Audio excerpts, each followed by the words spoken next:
Good morning. Thank you. And welcome. My name is Rafael Braz, and on behalf of Georgia Tech, we would like to thank you for joining us here today at the Ivan Allen Jr. Prize for Social Courage. This particular symposium is always a highlight. As provost, I have always the honor of opening the symposium, and believe me, when I see some of the honorees, it's just a wonderful feeling. So I really thank you for being here.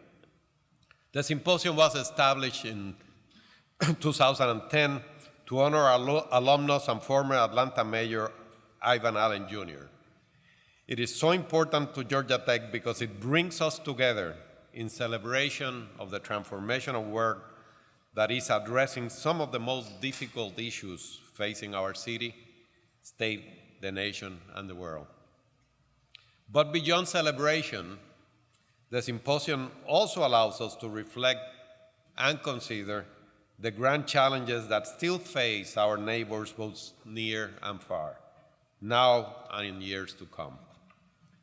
The Ivan Allen Jr. Prize for Social Courage is made possible by the generous support of the Wilbur and Hilda Glenn Family Foundation. It recognizes individuals who, by standing up for clear moral principles in various arenas, have positively affected public discourse, and in some cases, policy. We thank the members of the Allen family and the Ivan Allen Advisory Board for their commitment and for joining us today. Thank you very much.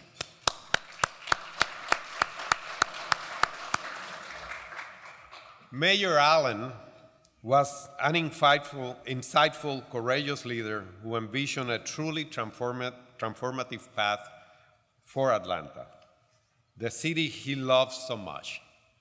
His leadership, both in business and community engagement, indelibly shaped Atlanta's economic and civil landscape.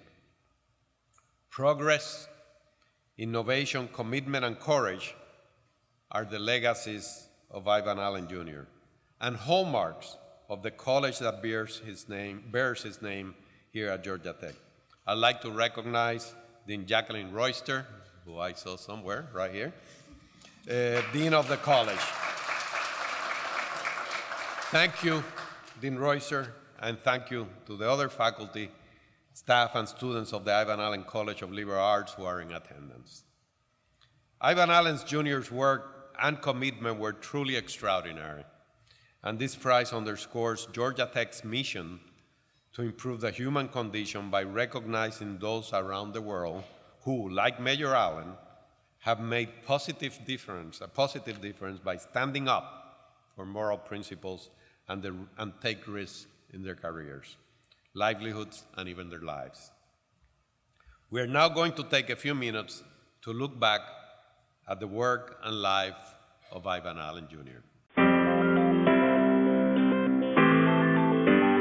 When Ivan Allen served as Atlanta's 52nd mayor, he demonstrated transformational and visionary leadership by partnering with Dr. Martin Luther King on key civil rights issues of the day. And Atlanta is radically different from other cities because of his exceptional leadership. Ivan Allen Jr. was a visionary, a man of action. When he was inaugurated as mayor of Atlanta in 1962, he faced a city in economic malaise and deeply divided by racial segregation. But Allen was ready for the challenge.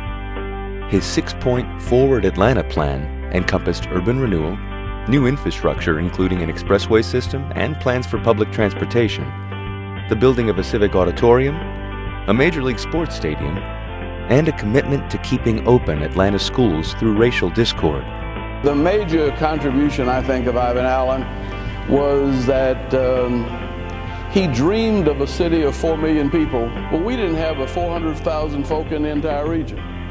Mayor Allen succeeded on all points of his plan during 8 years in office, creating the greatest economic surge in the city's history, bringing in Braves, Hawks, and Falcons, a vibrant new arts and cultural scene, and creating the beginning of a unified New South. As he listened daily to the concerns of African Americans, What began as a businessman's strategy for economic growth grew into a deep moral conviction that the public accommodation for African Americans was the right thing, and his advocacy grew stronger. It's hard for anyone outside of the South to understand the depth of feeling that existed then, the prejudices that swept our schools, our churches, that justified this discrimination.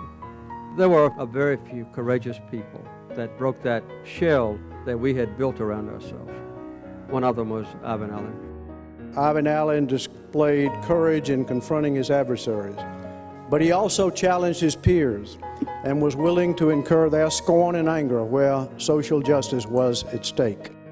The challenge to complete the elimination of discrimination from all public accommodation furnishes us with a great opportunity to... In 1963, at the behest of President John F. Kennedy, Mayor Allen testified before Congress on behalf of what became the Civil Rights Act of 1964. He was the only prominent white Southern leader to do so. There was a time when vast numbers of people hated him intensely because of his stand on integration. So much so that the Allen family had police protection in their home for a good period of time. And these feelings were not limited to the raw fringes of society. They were present at all social levels. Mayor Allen's partnerships with Martin Luther King Jr. and other African Americans showed that barriers were falling, and a long overdue transformation was close enough to touch. On issue after issue, he showed sound judgment and a commitment to the future. That commitment to urban transformation founded in social justice became a cornerstone of the Ivan Allen College, founded at Georgia Tech in 1990.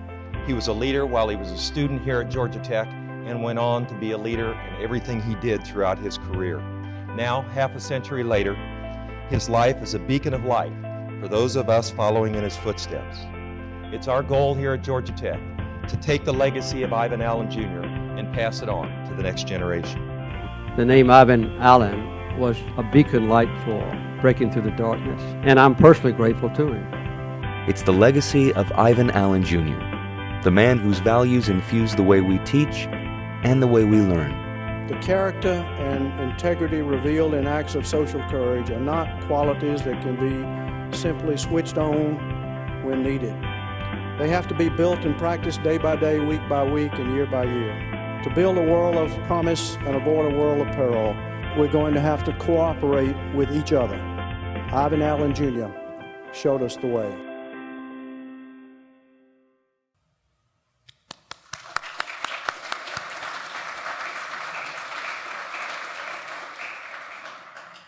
But it's a fantastic video, and you saw some of the past winners, the Carters, Sam Nunn. This year, Georgia Tech is proud to honor Ambassador Andrew J. Young as the 2018 recipient of the Ivan Allen Jr. for Social College. He's hiding behind the column, but he's here. Ambassador Young's life is defined by decades of service and sacrifice, an unimaginable risk in the name of civil and human rights. He's an ordained minister whose distinguished career has included the United States Congress, U.S. Ambassador to the United Nations, and Mayor of the City of Atlanta. I'll add that this year marks the first time we have honored a former Atlanta mayor with a prize named in honor of another former Atlanta mayor. Ambassador Young's lifetime of work to promote education, health, leadership, and human rights can be felt and seen all over the country and the world.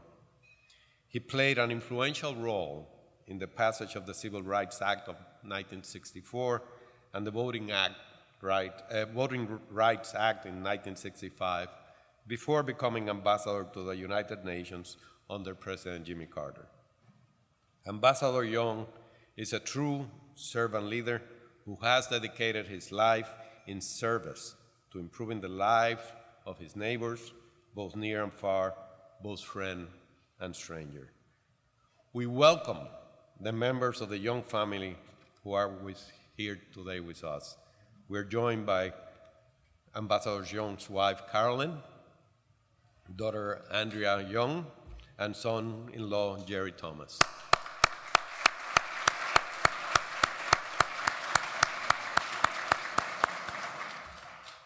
We also welcome numerous friends and colleagues of Ambassador Young who are here with us today. From the Institute's perspective, we must continue to engage and partner with leaders whose experience, courage, and actions are transforming our world by fighting injustice and creating a lasting change. Today, we honor and celebrate Andrew Young's 6 decades of leadership and service in the fight for human and civil rights. May we continue to be inspired and rise to that challenge. Again, I thank you for being here today. Now, it is my pleasure to introduce the moderator of this morning's panel, Monica Coffman Pearson. For those of you from Atlanta, she's likely very familiar to you already. Monica Coffman Pearson joined WSB-TV as the first woman and first person of color to anchor the daily evening news here in Atlanta. She became a true mainstay and a trusted face and voice for Atlanta residents for 37 years. Throughout her storied career, she has been the recipient of many honors and distinctions, including induction to the National Association of Black Journalists Hall of Fame, the University of Kentucky Journalism Hall of Fame, the Georgia Association of Broadcasters Hall of Fame, and the Atlanta Press Club Hall of Fame, among others. She is a 33-time regional and local Emmy winner for reporting, anchoring, and for her interview show, Close Up. We are honored to have her with us as moderator. Please join me in welcoming Monica Coffman Pearson.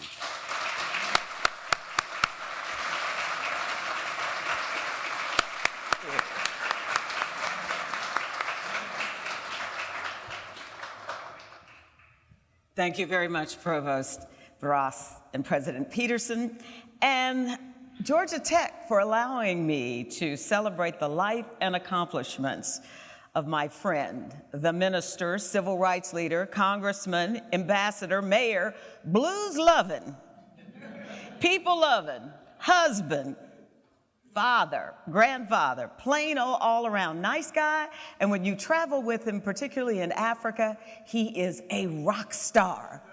I am talking about Andrew Young.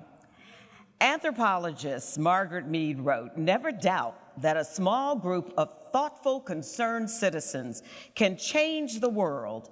Indeed, it is the only thing that ever has." What began with a small number of people concerned about human rights and civil rights became a worldwide, world-changing idea with Andrew Young in the mix, stirring the pot for social change. So today we gather to celebrate on the topics of moral courage and social change, social courage and leadership and courageous leadership. We begin with an esteemed panel. Our first panelist, Dr. Ronald Bayer. He is Professor Emeritus in the Georgia Tech School of History and Sociology. He's a prize-winning author and historian specializing in urban, ethnic, and immigration history. He's also received awards for his teaching and his service. Dr. Boyer. Dr. Robert Michael Franklin Jr. is the James T. and Berta R. Laney Professor in Moral Leadership at Candler School of Theology at Emory University. Before joining Emory, Dr. Franklin was the 10th president at Morehouse College, where he served 5 years. Shirley Clark Franklin made history when she was elected in 2002 as the first woman mayor of the city of Atlanta and the first African-American woman mayor in a major southern city. After serving 2 terms, Ms. Franklin continues to serve her community as executive chair of Purpose-Built Communities and chair of the National Center for Civil and Human Rights.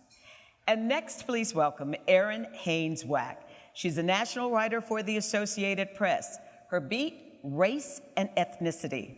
Her work focuses on urban affairs, policing, historically Black colleges and universities, civil rights, and the Black electorate. Please join me in welcoming our panelists.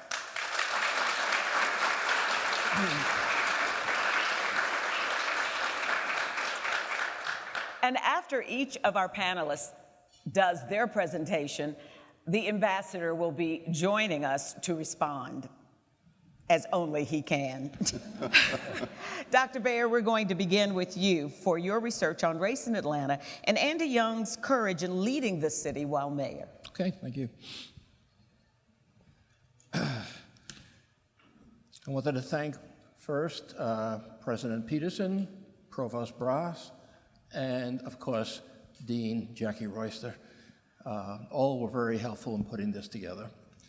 I was very pleased to be asked to honor Ambassador Young today, for he is a true American hero, someone who helped awaken America's conscience and fought for civil rights throughout his life and around the world. Whether it was apartheid in South Africa or racism in Atlanta, he maintained a lifelong commitment to fairness. His accomplishments are historically important both for America and Atlanta. His efforts as mayor to make Atlanta a more equitable city and continue the work of Ivan Allen, Sam Massell, and Maynard Jackson in bringing African Americans and women into the city's economic growth and success were significant for the city's future.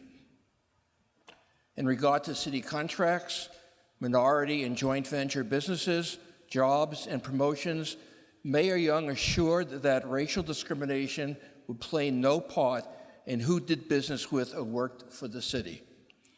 The minority contract and employment goals of previous mayors were increased during Mayor Young's administration. Furthermore, he soothed the tensions between the white business leaders and the black community that had been evident since the early days of minority and female economic empowerment. Mayor Young's importance lay in helping to ease white concerns about the economic changes that had been taking place and find common ground with the white business leaders, a necessity in making the city work. Young's efforts took a diplomat's skill and a courageous spirit to bring together Atlantans during a period of high racial tensions. The impact on the city was profound. A city without racial upheaval, a willingness to treat fairly all of its population, and a good working relationship between white and black leaders resulted in an increasing desire for foreign companies to invest in Atlanta. Mayor Young made Atlanta into an international city with airlines such as Lufthansa and other overseas carriers using our airports, foreign investments in the city, and significantly in helping to bring in the 1988 Democratic Convention as well to the city. Atlanta has reached a new stature during Mayor Young's time in office and was viewed in quite different ways than other southern cities. None of these would have happened if not for the racial improvements wrought by Allen, Jackson, and Young. And in the case of the Olympics, especially Ambassador Young, who had forged an international reputation as executive director of the SCLC and as UN ambassador under President Carter. I should mention, too, his other Atlanta accomplishments. He worked to revitalize downtown, including the construction of the Georgia Dome, improvements to Piedmont Park, redevelopment of underground Atlanta, and the building of the Lakewood Amphitheater. The Georgia Dome negotiation particularly showed the mayor listening to all voices, black and white business leaders, and black neighborhood residents to make the project a success. What did this mean for the city to have a champion for civil rights as its mayor? It meant economic growth, a more equitable society, opportunity for all, and international recognition. Atlanta didn't go the way of Birmingham or Little Rock. Violence did not become the method of racial and political change. Although Atlanta was not a city too busy to hate, segregation in schools and neighborhoods clearly existed, and resistance from whites was evident, and sometimes change happened slowly.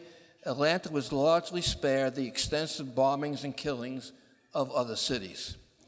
Good leadership, a willingness to work across racial lines, and a desire to protect Atlanta's reputation and future explain our different trajectory. With thanks to Mayor Young for doing all of this.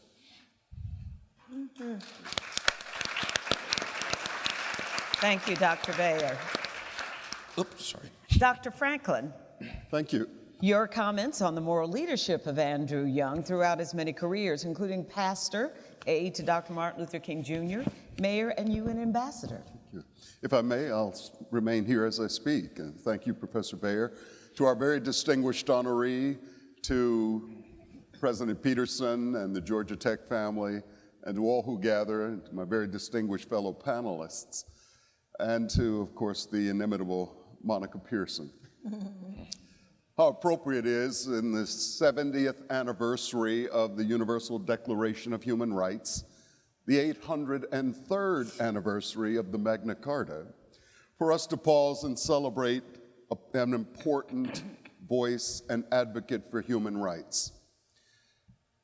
The English poet William Wordsworth was in France during the French Revolution, and he made an observation that I think is appropriate here. Wordsworth said of the French Revolution, "Bliss was it in that dawn to be alive, but to be young was very heaven."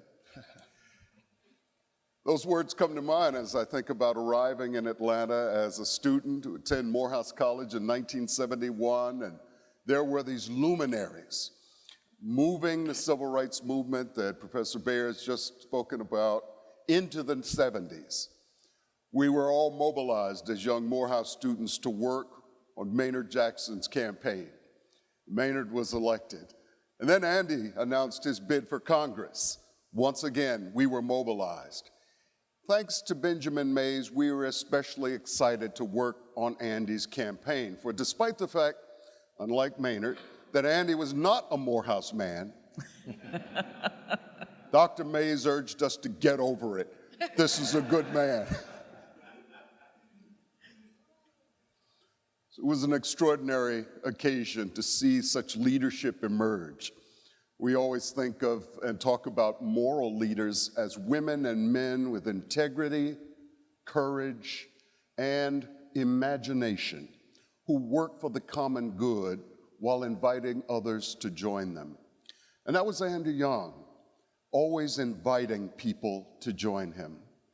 When I look at his life and his many accomplishments, I also think about another philosopher, and that was Aristotle, who popularized the tradition of teaching as he walked about the porches and salons of Athens.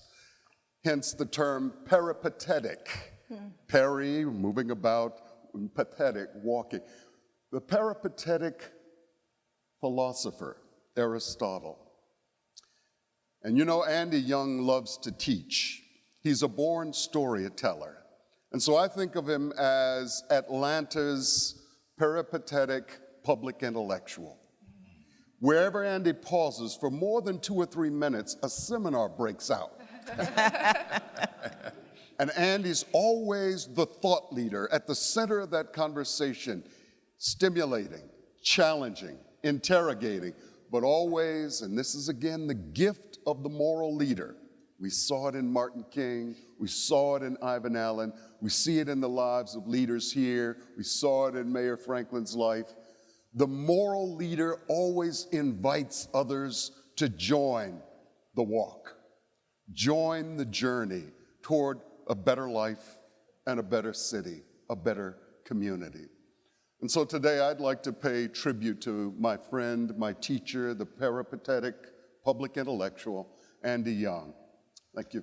Yeah, thank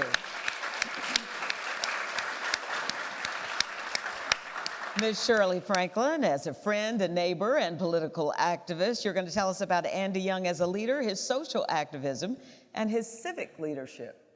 Oh, maybe I'll talk about that. You know, the value of having a microphone is, it's too late. No, but I certainly am pleased to be on this panel and to have been invited and to participate with the panelists and also to honor Andy Young. It's hard, I mean, many people call him Ambassador Young, but when he ran for office, he was Andy Young. And if you walk around the streets of Atlanta with him, and much of the country, people know him as Andy. And that is not by chance. It's not the result of some branding competition to figure out what's the best way, but it is his way of inviting people to relate to him directly and personally and humbly. So Andrew Young means a lot of things to a lot of people. He was a mentor to many people, a teacher and a mentor. And I believe that I'd like to talk about two things. First, when he was elected mayor, it was a tough race. Most people have forgotten that. We were celebrating him as if everyone agreed that he should be mayor. And that was not the case. But throughout the campaign, he was civil, he was on point. I never saw him worried about the election. Even in the last days of the election, I was going about being Andy Young, stopping and talking to people and thinking, though he was campaigning hard and the rest of us were campaigning even harder. I remember him on the back of a sound truck, which we don't do that so much anymore, stopping in little 5 Points, getting off and going into stores and meeting people directly. It was his intention that people would get to know him personally, not just the candidate, not just the civil rights leader, but they would know him personally. And throughout the 8 years that I worked with him, when he was mayor, and also even since then, you will see that common touch. Yes, he does have a lot to say, and he has a lot of opinions, but he also gathers information from other people all of the time and in every single place. We happen to live in the same neighborhood, and if I go into the grocery store after he has been in the store during the week, I hear what Andrew Young had to say. He has engaged people in a personal way. And then after his election, he gathered a handful of us who were going to work in his campaign, work in his office, and said that he needed to spend some time with us so that we would really get to know him. And we spent hours listening to him and he listening to us to understand what his point of view was, what his perspective was, what his dreams were for the city, and how he expected us to behave. And it was clear from those sessions that he expected us to uplift everyone that we could, that we would be a part of uplifting the community and never dragging it down. Now, sometimes that meant that he played good cop and I played bad cop in meetings. But most of the time, and we would agree to that in advance, by the way. But the bottom line, in other words, I'd ask the unpleasant question.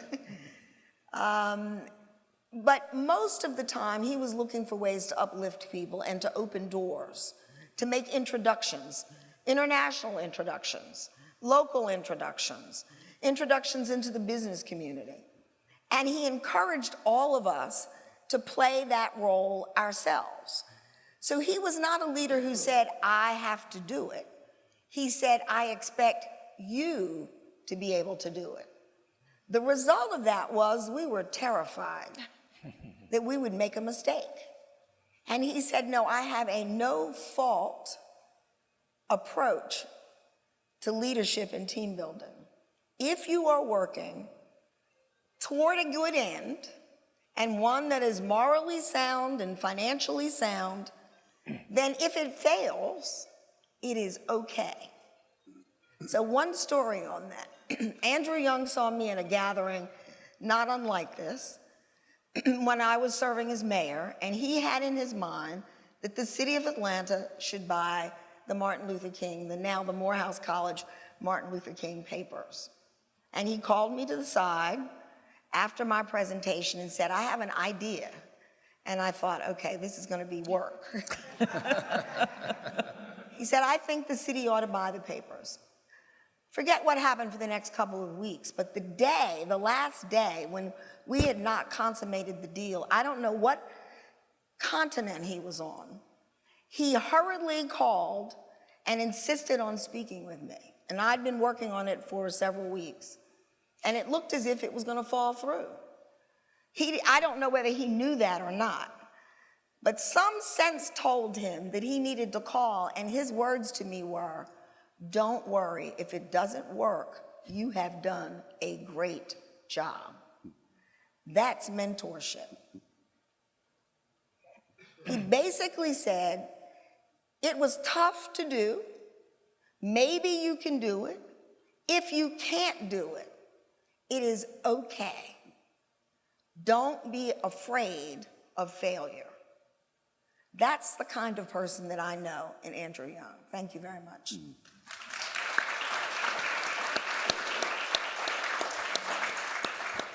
Aaron Wack, how do you see Andrew Young as an inspiration, and what does his social courage teach us?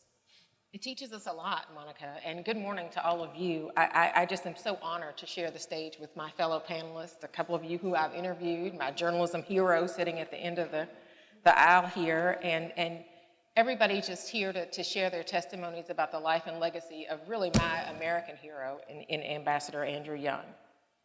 And I have to tell you guys, this opportunity really allows me, in small part, to pay Ambassador Young back. I'll tell you a quick story. In 2012, I'd gotten engaged, and I had been covering urban affairs in Atlanta, and I was calling my various sources to tell them, you know, I'm moving away, I'm moving to Washington. And so I called Ambassador Young to tell him this. And he was a frequent source on my beat, so I let him know I was moving away. And he said, well, why are you leaving Atlanta? Of course, you know, he wants to know why somebody's leaving. And I told him the reason, and of course he was very congratulatory, but I was not expecting at all what he said to me next. So he asks me, you know, well, where are you gonna get married? And I said, Atlanta, obviously. It's my hometown. And he says, well, who's gonna perform the ceremony? And honestly, I'd just gotten engaged. I had not thought, you know, that far ahead, you know, and I said, well, I don't know. And without missing a beat, he jumped in and said, well, I'll do it. I mean, I was floored. I mean, I was not expecting that, and you know, that's really just who he is. I mean, I'll do it. Really just kind of defines who Ambassador Young is. And so, you know, when I got the invitation to come here today, that's exactly what I said. I mean, a Category 4 hurricane was not going to keep me away. I live in Philadelphia now, but it was very important for me to be here today, and I'm so glad that I get to be here to say a few words, especially on the topic of social courage. Because really, of all the things that Ambassador Young could be honored for, I think that this award is particularly fitting. We saw that the Ivan Allen Prize honors those who demonstrate leadership to improve the human condition despite personal risks and challenges. Leadership to improve the human condition despite personal risks and challenges. I mean, to me, that's the very definition of the social courage of the man that we celebrate today, and we've seen him demonstrate that over and over again. Standing up and speaking up at personal risk to himself and for those that he loves to make life better for somebody else, or in his case, a lot of somebody else's, all of us.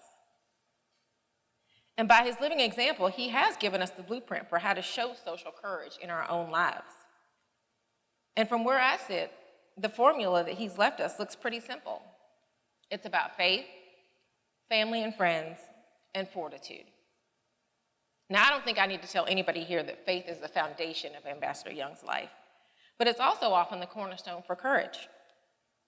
The Bible says that faith is confidence in what we hope for and assurance about what we do not see.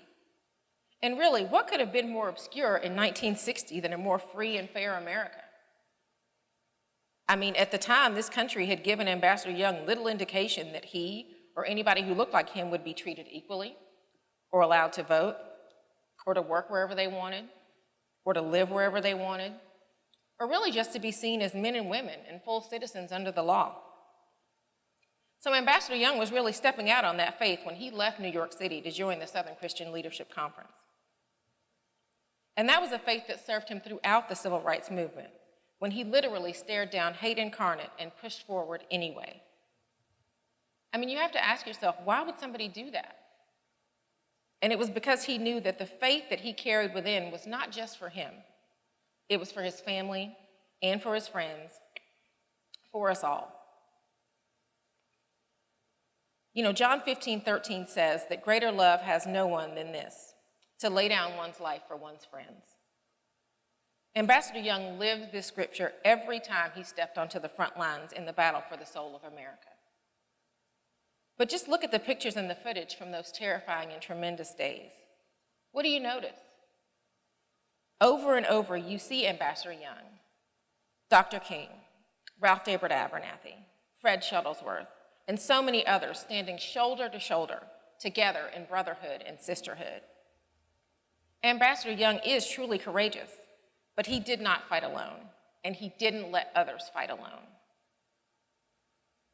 Now, lest you think that this work was limited to his work in the movement, other people have already said, and I have to point out, that the social courage that it took to see Atlanta as a world-class city, a city that could host the Olympic Games, a city that could be home to Fortune 500 companies.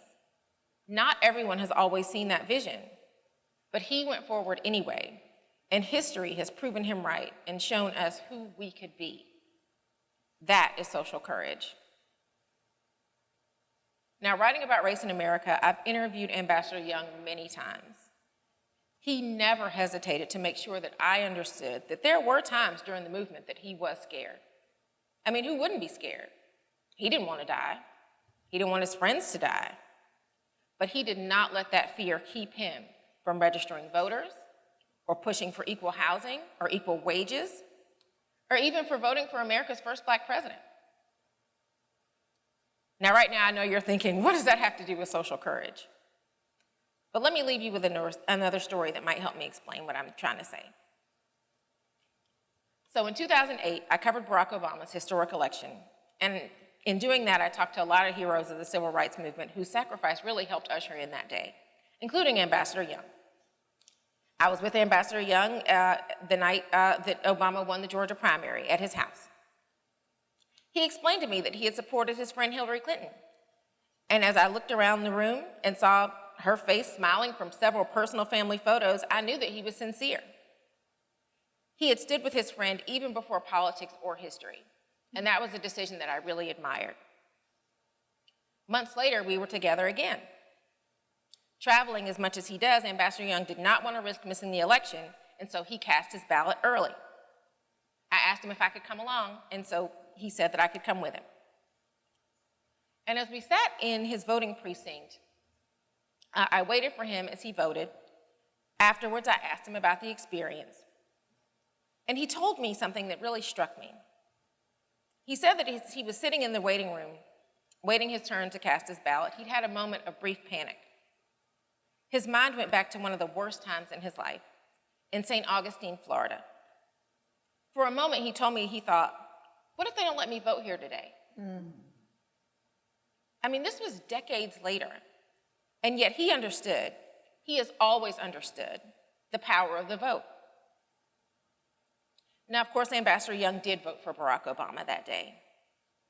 But what really struck me was that by then, he had made it possible for millions of Americans to vote in thousands of elections for whoever they wanted. And that was because Ambassador Young knows that voting is among the greatest acts of social courage that we can demonstrate. And it's one of the easiest ways that we can live a life that embodies and honors him today. I am so grateful that I was born, raised, and worked in a city that has allowed me to see up close what social courage is. It is something that our country needs now, especially now, to remember our roles and our commitment to each other as neighbors, friends, colleagues, and citizens. Ambassador Young's social courage must inspire all of us to look within and ask, who can we show up for? And what can I stand up for today to make life better for my loved ones, my community, and my country? These can be scary questions, but thankfully, when we do get scared, we can remember that fear is no match for the life of Andrew Young, our compass of social courage. Hear, hear.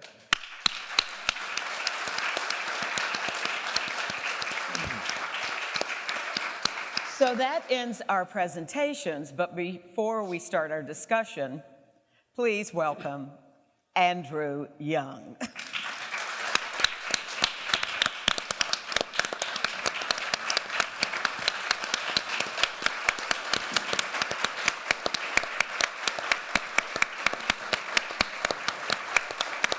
Thank you very much. And God bless you all.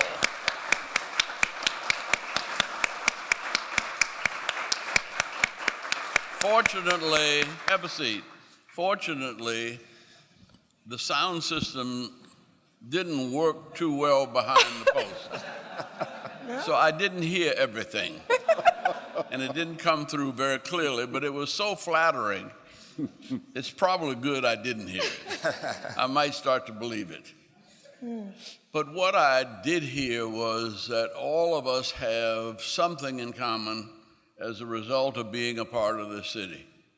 And that is, we know there's something special going on here. And it started with Ivan Allen and Mr. Woodruff, Beausoleil Jones, and I cannot remember who Ivan Allen's pastor was. The name I remember is Dow Kirkpatrick. But we had exceptional leadership in business, in politics, in religion, and they all work together. And I think that's the key to the success. Oh, and you can't leave out the academic community. Atlanta probably in the 50s and 60s had a greater collection of intellect in every sector of our society than probably you'd have to go back to ancient Athens or something to match it. But this has been an extremely special place. Now, let me just say with this group, you honored President Carter last year. He's a product of this institution. He's a product of this community and this state. He's a product of the kinds of multiracial friendships. In fact, I met Jimmy Carter through a fellow by the name of Reverend Fred C. Bennett. And he said I had to know Jimmy Carter because Jimmy Carter was going to be a great governor. And I said, how can you have a great governor from Americus, Georgia? But he not only was a great governor, but he was a great president. And he's the only president I know that went through 4 years without getting any American soldier killed in battle and without any American soldier killing anybody in battle. And this was not accidental. This was intentional. He deliberately lost an election because he had to choose between winning an election and cutting inflation. And everybody laid it out to him. If you nominate Paul Volcker to the Federal Reserve, he's going to run interest rates up 20%, and he did. And you're going to lose the election. He said, but is it the right thing to do?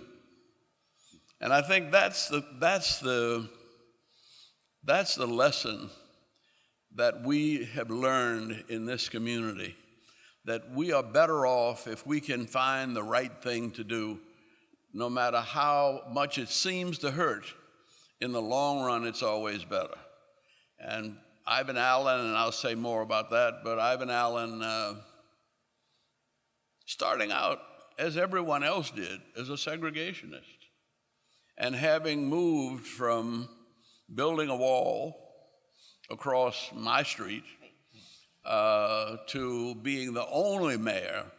This thing said he was the only mayor in the nation that testified in Congress for the desegregation of public accommodations. And most of the black community here didn't want him to do it because we wanted him to be elected for his next term, and we were afraid that it might put him in too much controversy. But his wife was also, as for most of us, the voice of conscience. If you don't do it now, you'll regret it the rest of your life. And I think that we've had a kind of family approach to the problems of the city, and we've seen them not so much as problems as challenges. And almost everything we've done here has sounded crazy.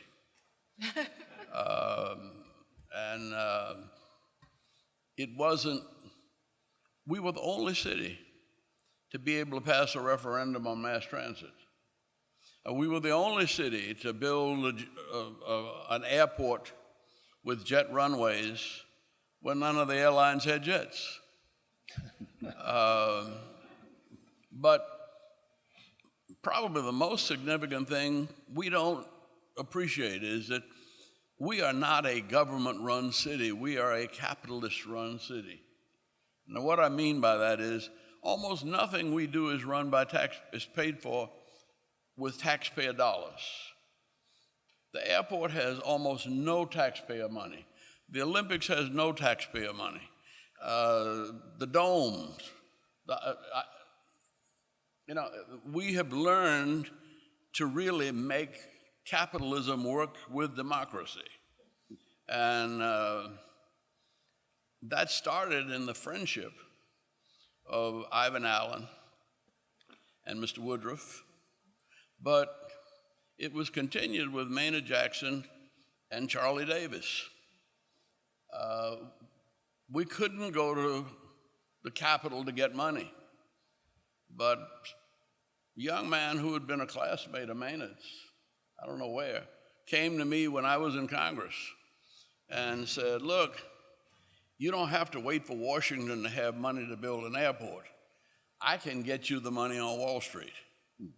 And so we probably got $20 billion into that airport, and none of it came from the taxpayers.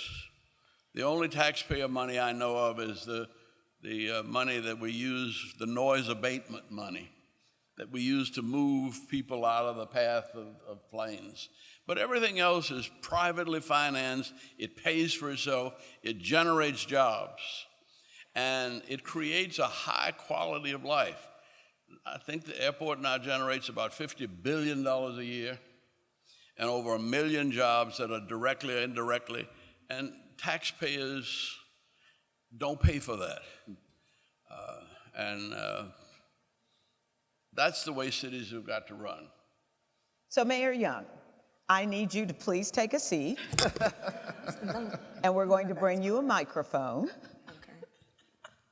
It doesn't matter. I just want you to know. Okay. And we're not going to turn this into a roast. Well, I'm out of here. You're out of here. But we do want to have a conversation with the group up here. And I'm going to start with you, Dr. Bayer, because you said something about the mayor making a soothing tensions between blacks and whites. But do y'all remember the word sob, smart-ass white boy? Yes. So talk about how... That was a term of affection. That was a term of affection. But the reality of how the mayor used sometimes very pointed words to bring blacks and whites together. Well, you have to realize that when Maynard Jackson came in as mayor, he really shook things up. So much so that the white business leaders considered him anti-white, and he was going to ruin Atlanta. So he had to face that. And there was a lot of tension along those lines. And when he ran for mayor again a few years later, they tried to put up a white opponent to him, a great white hope of some sorts. I think it was Rodney Cook. His approach was to break a lot of eggs. And when Mayor Young came into office, his approach was diplomatic, to soothe those feelings, to bring the two groups together, to explain to them what he was going to do, that he was going to help the business leaders as well as help the black community. So basically, he had a much more tougher job in terms of calming things down, which he was always very good at, and getting that biracial coalition to work together again. But Maynard was in his 30s when he became mayor. I was in my 50s. and that's a huge difference. So any of the rest of you want to jump in here? Because Shirley, you were saying you played bad cop sometimes. Just every now and then. Just every now and then. Not much. But just to build on the point that just been made, Andy spent a lot of time with leaders. He spent a lot of time with business leaders once a quarter. There were business meetings with executives. He spent at least once a quarter with a large number of faith leaders and African-American ministers. They were in the office with him. Most of the time he was not staffed. He was in there they were equals with him. And it wasn't about convincing anyone to do anything, but it was listening and talking and getting to know you. It was a routine on his calendar to meet with top business leaders. He had an open door policy. Anyone who wanted to meet with Andrew Young could show up with no appointment. How about that? No appointment. And if he was in the office, we were told that he was to be notified and they could walk in. That meant that all of us had an open door policy. So the entire second floor of City Hall was open to talk to people about anything they wanted. So this is more than just setting a standard. This is actually translating it into daily life and helping people to understand that they were welcome. The first week we were there was a protest about something, and Reverend Boone and others were protesting. Literally the first week, were protesting on the second floor of City Hall. We never put anybody out. They wanted to protest. We went about and did our business. They were singing. That happened more than one time. But this notion that there was a place for everyone to be a part of the discussion and the dialogue. Now that sounds strange in today's world where we cut people off even you can unfriend somebody, on Facebook. It's the opposite of that, right? So, he spent an awful lot of time engaging people and listening people. And I would say probably 80% of the time was listening and 20 or less was talking. And I would just add to that. We have seen Ambassador Young long before he had the title of ambassador. The diplomacy that he had to display throughout his life. During the Civil Rights Movement, he had to sit down at the table with white folks who were much, more hostile than some of the folks that he's had to work with, in the city of Atlanta. And yet he was able to do that and to really navigate that, so adroitly. I'm sure that certainly, he brought that to bear on his experience as mayor.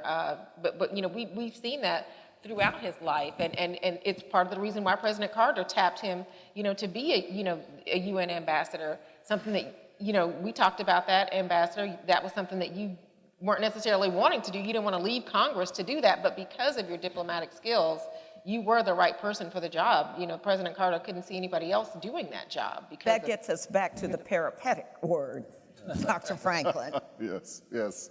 Well, I'm struck by these wonderful observations about Andy's style along what W.B. Du Bois in 1903 called the color line. Yeah. And the color line, the hyper-segregation of ethnic racial groups in America is the hardest work, the most difficult and challenging work that exists. And so one does require a certain kind of genius and a certain magnanimity of spirit to step into that. It's more difficult than trigonometry. And Andy Andy said something once following a downtown Rotary Club meeting. He noticed that if you look at this room and all of the very talented business leaders, you know, the room 85% white, he says, I've noticed that many of the young MBA CEOs in Atlanta were not here 20 years ago. They are imports. They're talented women and men. They're on their way to other places. They stop here for years, but they don't know the Atlanta story. They don't know the Atlanta way. And he took it upon himself, back to the peripatetic public intellectual convening seminar, to create venues where those leaders could hear the civil rights story, could hear about the story of this extraordinary Mayor Ivan Allen, to call for white courage on issues of race, and to really invite leaders into relationship. So when Andy in his remarks says there was a kind of Atlanta family, extended family ethos, I mean, he contributed to that. I think that you're right. Maynard challenged that in certain ways, that people didn't necessarily feel connected or affectionate or empathic, perhaps more appropriate word, toward African Americans in Southwest Atlanta. And Andy said, let's ensure that the CEOs of Coca-Cola and Delta and UPS, that they visit Southwest Atlanta. And so even when I was president of Morehouse, Andy would show up with CEOs and said, Dr. Franklin, we want to talk to a group of young Morehouse students or Spelman students. And we'd, on the spot, go round up a group of students. Go get some fun. Sit them in the boardroom, and there's Andy Young and the CEO of this or that corporation. The students were awed, but those leaders learned something about the Atlanta approach. So Andy, I really commend you for that courage. And as I travel around the nation today, I ask other mayors and other leaders, do you all do that? How do you socialize new business leaders into the ethos and history and stories of your city? Oh, no one's doing that. But the chamber does a good job with that too, because I think part of this, the decision that Ivan Allen made, that personally I think, was that business leaders should lead desegregation of Atlanta and not put it on the children. And he tells the story of suggesting this at a Commerce Club board meeting. And nobody said a word until Mr. Woodruff took his cigar out and said, "You're right, Ivan." And but to have that, and of course the preachers probably were in on it also, and we've been very, very fortunate to keep a community here. And it's hard now with 6.5 million people. But as far as I'm concerned, I grew up in New Orleans. And New Orleans was one of the few cities that didn't have strict racial lines. And I lived in a mixed neighborhood that didn't have any other black children, but it was an integrated neighborhood. But the Nazi party was 50 yards from my house. And an Irish grocery store on one corner, an Italian bar, and the Chevrolet dealership around the fourth corner. And in order to get to the grocery store before I went to kindergarten, I had to understand white supremacy and why these people were Heiling Hitler.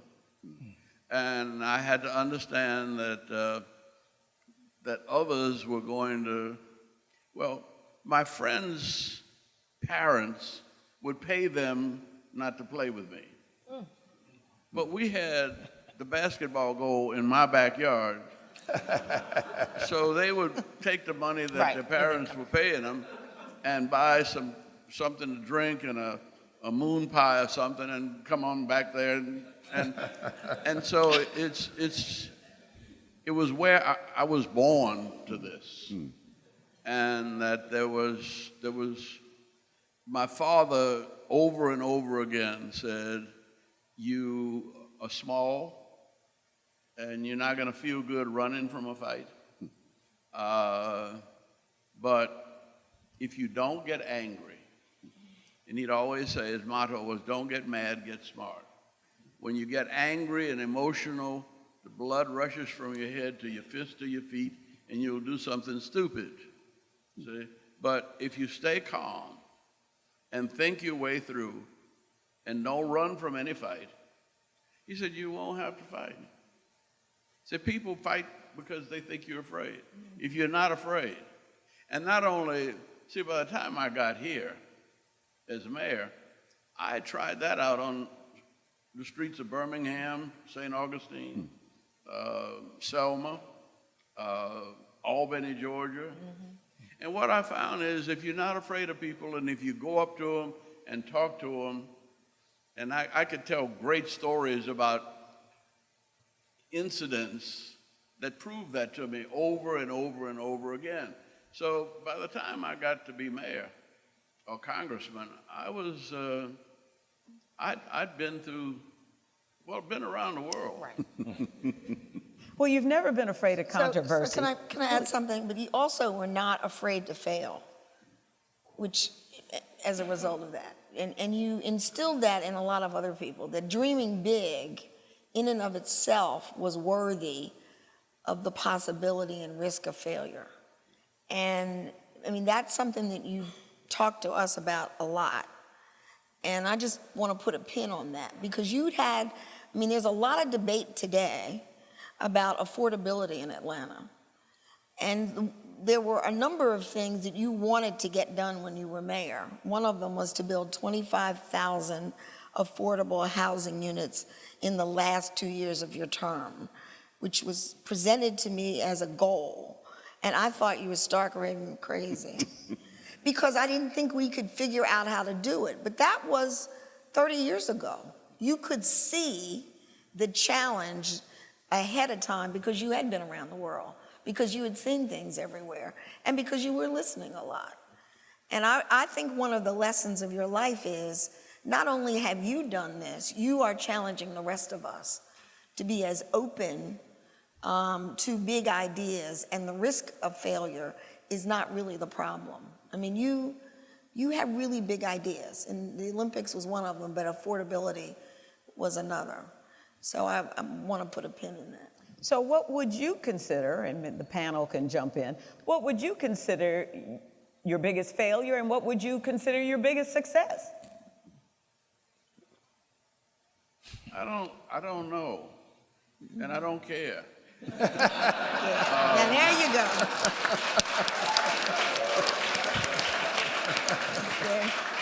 And I know this isn't appropriate here.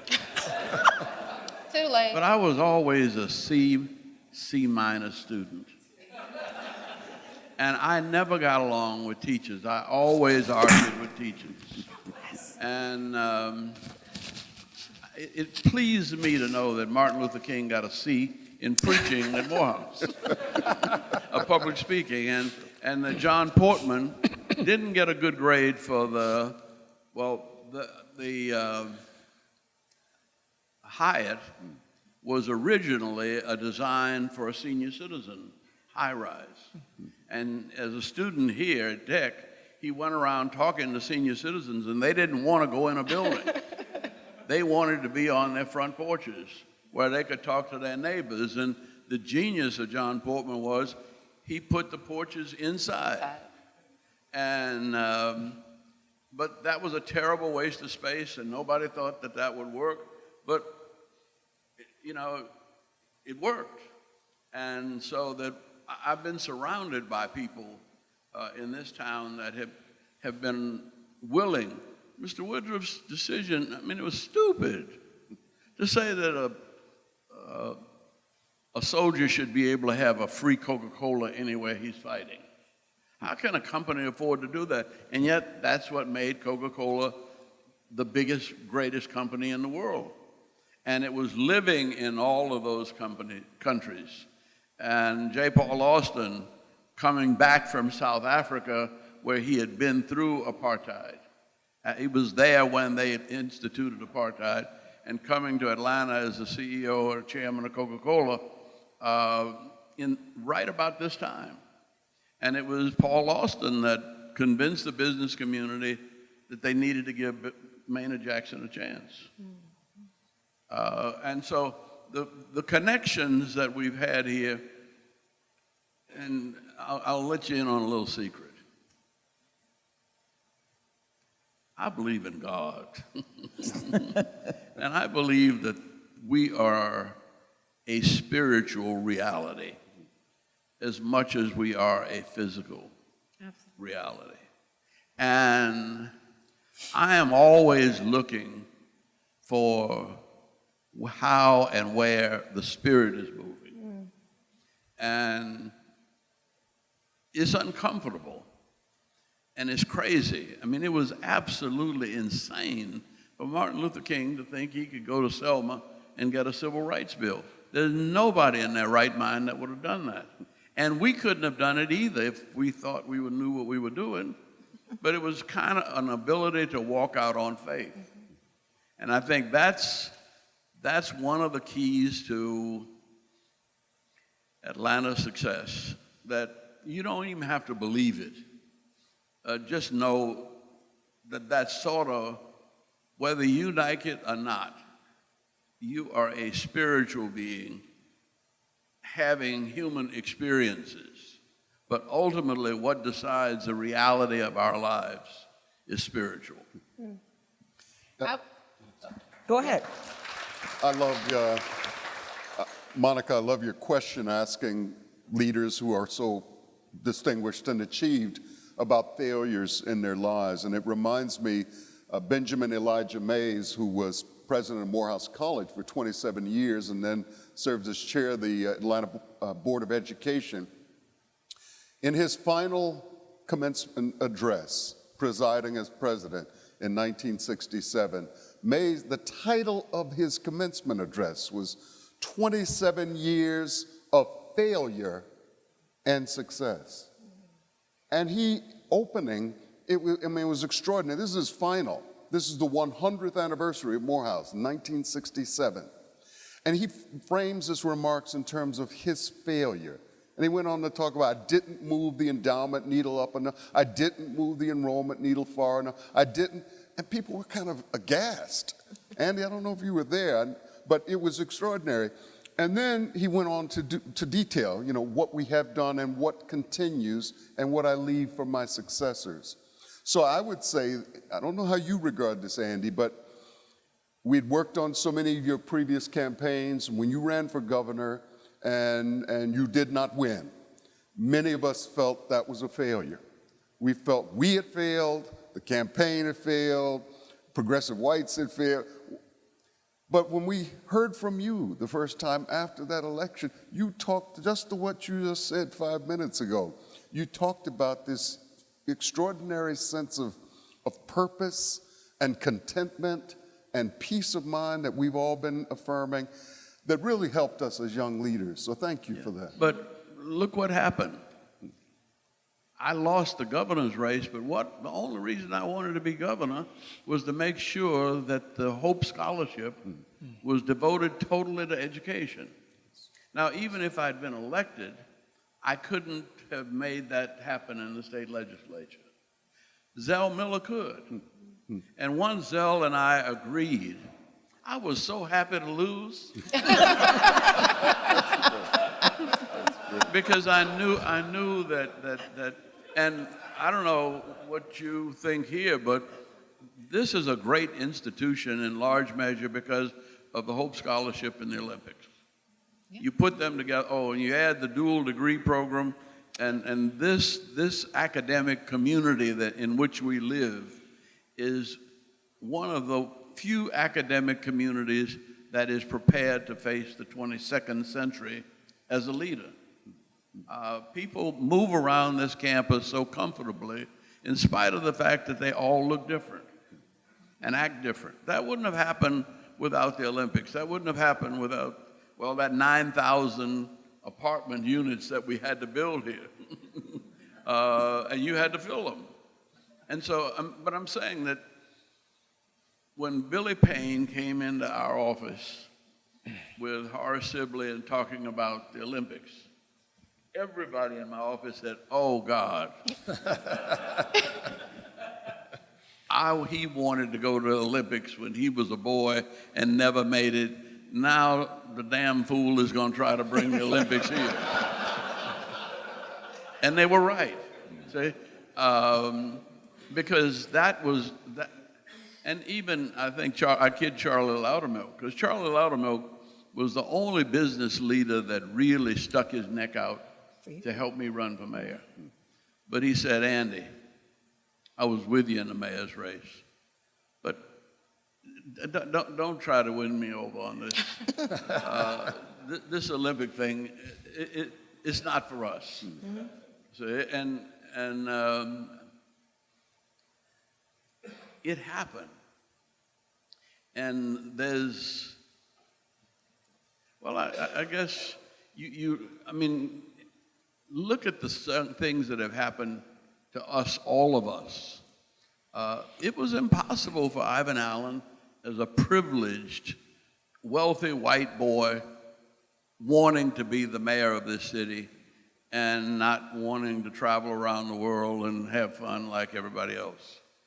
I mean, he could have done anything in the world he wanted to do, but he wanted to be mayor, but that came from his father.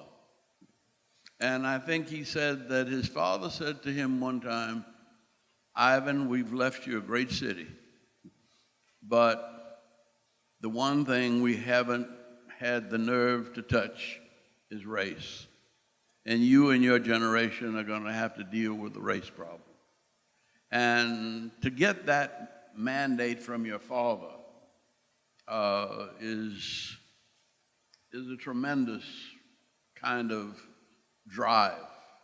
And he didn't want to let his father down. Mm-hmm. And well, we all have dreams that were passed on to us from other people in other places. And what's Shirley Langston Hughes' poem about dreams? I don't know it, but Dream deferred. This Dream is a city deferred, that dream makes deferred. Dream deferred? What Call it becomes dream of a deferred. dream deferred? Oh, that's okay. But anyway, this is a city that has been willing to dream. And we've made a lot of those dreams come true. Monica, what I think you hear a lot of people up here saying is, there were many successes. And there were no failures. There were lessons, more than anything. I mean, you think about, the city of Atlanta, is a testament to, the successes of people like Ambassador Young, of Mayor Franklin, of Maynard Jackson, of others. This place is a beacon, for people. And the successes that he had as mayor helped to make that possible. President Franklin talked about, your governor's bid. No, you didn't win governor, but look at the impact. Nobody can doubt the impact that you've had on the state of Georgia. So that was not a failure. That was a lesson. The Albany campaign. Did that work? No, but that did not stop you. That did not deter you from continuing, the fight for a more free and fair and perfect union, in this country. And so, yeah, it would be hard to point to your singular success, because I think that there were many, but even in looking at what some people might see as failures, there were only lessons. And let's talk about a national one, when you had to resign from the United Nations. I had to resign from the United Nations to prevent a race riot in front of the UN. President Carter did not want me to resign. But I talked to everybody at the UN. And I had met with Moshe Dayan at Harry Belafonte's home for 4 hours one night. Just the three of us. And he was asking, what could I do to help with the Palestinian question? I had lunch with Shimon Peres, and same question. And I said, no, I can't do anything. I got to leave that alone. That's for the State Department and the President, see? Then the Palestinians have a report on Palestinian rights that's supposed to come up in April, and they keep putting it off until it's August. And I happen to be president of the Security Council in the month of August, and the British ambassador said, Andy, it looks like your Palestinian friends are saving this for you. You've done such a good job with Africa, they want you to, and yet New York is not the place to deal with the Middle East problems. Yeah. I could have done it, we could have done it here, because we have good enough relationships between the Jewish community and the black community that we've worked on. Well, we didn't have to work on it. The temple was bombed as we were bombed, and we were in it together. And so, but that wasn't true in New York. And there again, the Lord works in mysterious ways, and I blame everything on God. I was meant to be back here. And if I had not left then, if I had stayed there with President Carter, I doubt that I could have saved him, his presidency. I really think I could have saved with the Iranians. And we could have worked that out, because I had very good connections with the Algerians, and they had negotiated the Iraq-Iran war. And, but I didn't, I needed to come back here. And I didn't want to be mayor. The mayor's salary is $50,000. I had 3 kids in college, and a wonderful, stupid wife that was not this one. My first wife, Jean, was a country girl who, when Andrea got a scholarship to Swarthmore, she said, we can't take a scholarship. I said, why not? She said, scholarships are for poor people. We have to find a way to send our children to college. I said, damn. You know? But I'm saying that to do that on $50,000 a year, let me say, Shirley, you and I, you have to be proud with me, because I started with Ivan Allen and a garbage worker strike in 1969. And the other day I asked, and the garbage workers and the water workers and almost everybody in the city now makes more than I made as mayor. And they get a pension and benefits that didn't come. I mean, it's a hell of a job being mayor. And we destroy our mayors for being successful. And the more successful you are, the harder they go after you. I was lucky that Griffin Bell volunteered to help me when people went after me. But it's, well, that's another story. But Ivan Allen, and it's not racial, Ivan Allen's family paid a great price. You know, and his family, for his devoting himself to the development of this city. Now I'm going to. So I heard Andy talk at an event where Ivan Allen was being honored. Ivan Allen was still alive, and Andy was this. Allen was being honored, and he asked Andy to speak on his behalf at that occasion. And what struck me in that speech was that you said that you believe that the issue of class and poverty was the issue that this generation had to tackle. And I was just curious as to whether you still feel that way. I mean, that's our problem. We've been wiping out poverty. Every mayor has wiped out the poor of their time. Then they keep coming. and that may be our strength, because with poor people coming from all over the planet, they come, yes, integrating them into our economy and social life, cultural life, is a problem, but they bring so much. And the richness, I mean, we were able to win the Olympics because we had somebody, I didn't even know we had a Polish community. And there was a Polish community right over here behind Tech that went out of their way to send to Poland to invite the Polish representative to come to Atlanta, to see Atlanta. They hosted him here.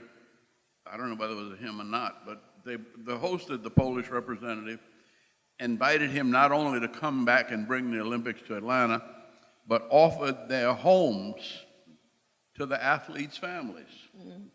And this was done spontaneously. And once that happened, the churches got together and they started adopting countries. And it was just an amazing experience, which Billy Payne and me and Shirley and all of us had an idea that we could bring the Olympics here. But the richness of that experience, and the thing that made that experience different from any other Olympics, was that everybody in town felt empowered to participate. And we had 150,000 volunteers. And nobody could tell you, if you're a volunteer, what not to do. And people, out of the boundless generosity of an Atlanta spirit, they reached out to the world, and they had a lasting impact of imprinting the life of this city on the planet Earth in the 20th century. While we have time, we have about 10 more minutes, we're going to allow questions from the audience. So if you'd like to ask a question, please stand. The microphone will be brought to you. And you can ask the question of the ambassador or any of our panel members. Someone's got to go first.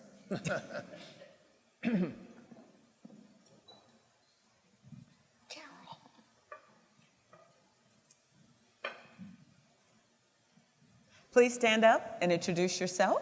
Carol Moldauer. Hello to Who all. worked for Andy forever. Excuse me, I'm probably one of the few people old enough to be here that worked in his congressional office as well as the mayor's office.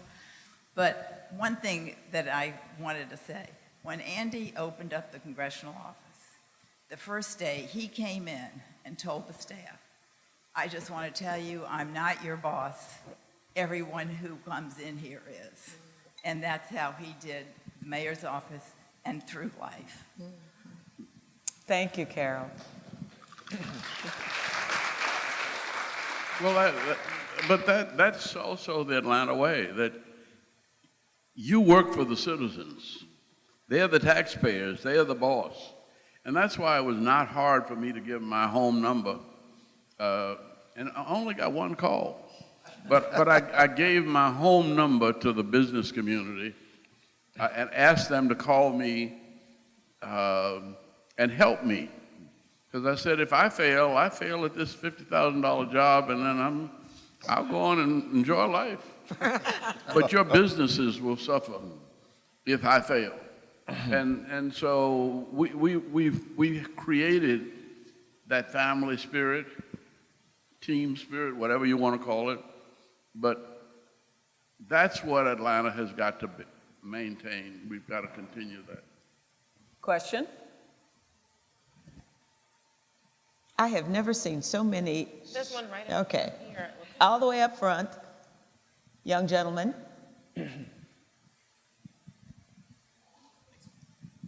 Hi, good morning. My name is Ayo Ladasami. I'm currently the Vice President for Georgia Tech's Student Government Association. But I did want to ask, during your mayoral administration, what the function of Georgia Tech was as far as the students it was putting out, the larger context and environment of Atlanta and the state of Georgia as well. But what was it that Georgia Tech was offering in that time that people might not remember that much? Well, Georgia Tech students organized one of the first student, in fact, they organized the students of the city. And it wasn't just the Atlanta University Center. It was also Georgia Tech and Georgia State. And the students really were responsible for helping me get elected. It was a kind of a miracle. And Paul and Carol Mulder were the first people to say, why don't you run for Congress? And I said, come on now, your conservative white friends won't vote for me. And they said, yes, they will. I said, well, why don't you invite some of the most conservative people you know, and let's talk. And so I think the very first, I don't know what you call it, listening group that I had were with the most conservative Atlantans that they could drum up. And they turned out not to be conservative at all, and we did relate. And I think that the students at Georgia State, Georgia Tech, and AU Center closed down the campuses. I got elected. I was not supposed to win. I was running against a very, very good guy. And I never said anything bad about any of my opponents. But we got a 74% turnout in the black community in a pouring down rain. And we got a 23% white turnout, white vote. And a lot of that was the students and the fact that there was more of a core of people who believed in a wholesome, desegregated future and wanted to see it happen. But to me, that's miraculous. But we didn't have, and the whole smart-ass white boy talk was, the smart-ass white boys were the ones who were putting all the money into television. And I know the Russians had something to do with our election. But it was also the stupidest thing in the world to run back-to-back commercials. But see, they get 15% kickback on those. We didn't spend any money on television, except on Ted Turner's. Ted Turner had Creature Features, Wrestling, and the Braves. Yes, yes. And you could get a 30-second spot for $50. And so that's the only, we spent about $300, $3,000 on television. That's about all. But we worked on getting out the vote. And that's what the smart-ass white boys were the ones that think that they can cheat the system and put money into television and then sit back and take credit for a victory. Well, you really can't do that. Politics is real, and it has to have some interaction between the people. And I think that's what we see happening now. We see people going to every county, all over the country. We see strange people who are not supposed to be winning, but they're working, and they don't have money. And so we're on the verge of a kind of a revolution that we were on in the 70s, right after Martin's death. And let me correct you, Mr. Preacher. I got elected to Congress, and then we elected Mayor Jackson. And it was the same team. That same group, once we got that 74% turnout, Jesse Hill said, you don't need these people up in Washington for a year. Let them stay here and run Maynard's campaign. And Shirley stayed. Shirley was with both. Well, I mean, that's absolutely true, because there's this notion that there was a Jackson machine. Well, actually, the election, the get out the vote was college students and volunteers. Maybe $200,000 spent on that election. I can't remember exactly how much, but not much more than that, maybe a little less. And Andy's staff took leave of absence and came down, and along with Miss Brayboy and Reverend Bennett and lots of people from the civil rights movement whose names I'm just not naming, but they're all really important, figured out how to turn out the vote based on their civil rights and community organizing experience, which is what elected Maynard. Questions? I want to. Yes, please. I just want to emphasize again the importance of activist young people, which we need again today. They were very important during that time. Ivan Allen said that if it wasn't for the student movement coming out of AU, that the business community here would not have integrated for 100 years. So we need young people out there. And Ambassador Young, I wish you were in the White House now. Here, here. Gee, thanks. That's what always happens when the world gets all messed up. They put somebody black in charge. But I assure you that that the world. There's a book I read. I don't know how I got it, but the title of it is Abundance. Paul gave it to me, then read it. But anyway, it reminds us that we are better off now than humankind has ever been in the history of Earth. But we always look at the politics and what's wrong. I had a group of African students here, the young African leaders at Coca-Cola, and there were about 50 of them. And I said, if I asked you all about Africa, you'd all talk about how corruption and everything, and you'd tell me everything that's wrong with Africa. I said, let's break it down. See, and if we do that, medicine has never been moving better than it's moving now. Science and technology we can't even keep up. Even the people who work at it can't keep up with it. It's going so fast. Everything is happening at warp speed, but politics. And the reason is that a half a dozen people can get in a garage and to come up with a laptop. But you've got to have 50% plus one to make a political decision. And that takes, as fast as history is going, the most difficult job right now is to develop a consensus around any one idea. And the people who are working at it are younger people with a lot of energy, and they'll come up with something that people will buy into. With Jimmy Carter, it was so simple. It was after years and years of lying and scheming, he just said, I'll never lie to you. And he didn't. And he put the country first. Somebody will come along, and it doesn't matter what color they are, it doesn't matter what they're. Look who's winning now. People who are not supposed to win.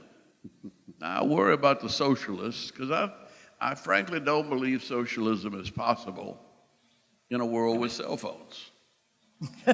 Socialism and cell phones are incompatible. No, seriously. That if George Soros can pick up his cell phone and buy $1 billion worth of pounds and keep the British from going into the euro, you can't have socialism requires that the nation control the money supply. Nobody can control the money supply in a world with cell phones. And electronic, whatever they do, I don't know how to pay bills on my cell phone. But still, as long as somebody else can, I can't be a socialist. Now, the idea of a free education And the idea of health care for everybody just makes good sense. And we'll find a way to do that. But I don't think I don't think socialism is a reality. Okay, to my panel, each of you, and I'll start with you, Ms. Wack. Final comment on Andrew Young. Final comment. I mean, I think that you've given us a lot to think about walking out of here today, and reminded us, you know, that as we celebrate you, you know, the best way that we can do that is really to embody the values that you have tried to exemplify, you know, for these past 6 decades. And so that is just what I would leave everybody with and encourage everybody to do, leaving here thinking about his social courage and how we can take that out into our own lives to carry on his legacy. Mayor Franklin? One of the things that you said often, and I'm sure you still do, if you don't care who gets the credit, you can get a lot of things done. And so while we're giving you a lot of credit, you've always been willing to stand behind other people and to kind of be their backup so that other things can get done. And I think that's a value that we need to hold up and celebrate. Dr. Franklin. Andy, you've taught us that choices make a difference, and I hear that in the echo of the first century rabbi, Rabbi Hillel, who said, the world is equally balanced between good and evil, and your next act will tip the scale. And Dr. Bayer. Well, I would say that leaders should be moral leaders, moral models. And your life epitomizes that. You are a model for this city and country, as civil rights leader, as ambassador, as mayor. And all I can say is that we need more of you today. And I get to have the final comment. You will, but I'm going to say what I think. You come after me. But I'm going to talk, and then you talk. And the one thing I would say is knowing that this man we all adore is the most down-to-earth person who loves to sing the blues, who loves photography, but also what I found most endearing about you is your sense of humor and your ability to call and say, now what was that song again? There's a leak in this old building and my soul has got to move, and I'm wondering, why do you want this song? And you said, I just want it. I sent it to him, and I'm sure it's on your playlist. Thank you for always keeping it real. Now let me tell you where you got to go in the future. I don't believe that anybody but Atlanta can save Africa. Now, save Africa from the Chinese, save Africa from Africans, save Africa from continued European exploitation. And I think it's got to be Atlanta, because since you've had the dual degree program here, you have the world in miniature.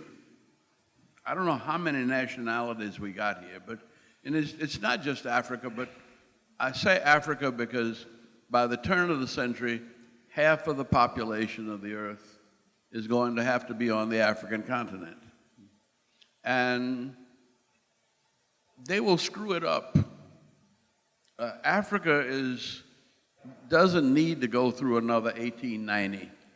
It needs a cooperative development with the best of technology, with the best of religion and people of goodwill. And whether you sought it or not, you ended up creating that here at Georgia Tech. And Georgia Tech is for Atlanta in miniature. I think Ivan Allen's message came from going out to the AU Center with Grace Hamilton. That's where he got his enlightenment. But we now have had it I think since Dr. Pettit. We've had students coming in here from all over the world, and they're going back somewhere. Now, I don't know any business anywhere in the world that has a plan for African development. But the markets of Europe, the markets of Asia, the markets of the United States and Latin America are drying up. They're reaching their potential. Africa is totally undeveloped. It is the richest and most promising continent, and if it is utilized right, it's going to take the kind of collective wisdom that could grow out of a city like Atlanta to make it happen. I don't know how that happens, but I've been trying. I think we've been trying since you were at Morehouse. And let me say that Google went to Howard University and gave them $50 million to form a Howard West on Google's campus to start getting their workers involved in Africa. And it just so happened that I got an Apple phone. And Tim Cook is from Mobile, and a Southerner.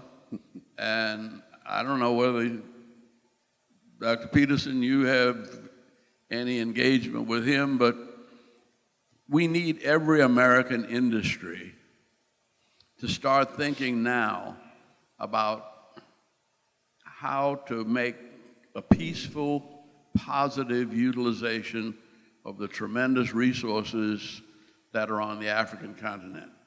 And if it were not Africa, it would have to be the Atlantic and Pacific Ocean. But science and technology are going to have to help tame this planet. These kinds of hurricanes don't need to be. And well, the challenge is not making a living, but the challenge is making this planet a little more like what we think of as the kingdom of God. Now, the one Russian I like to read is Tolstoy, and Tolstoy says the kingdom of God is within. So whatever your religion or lack of it or whatever, there is something that we have found together that I say is a spiritual consensus that enables us to come to a meeting like this and more or less agree. That doesn't exist many places in the world. And if it does exist, we're going to have to figure out how to export it. Thank you so much. Let's give our panel a round of applause.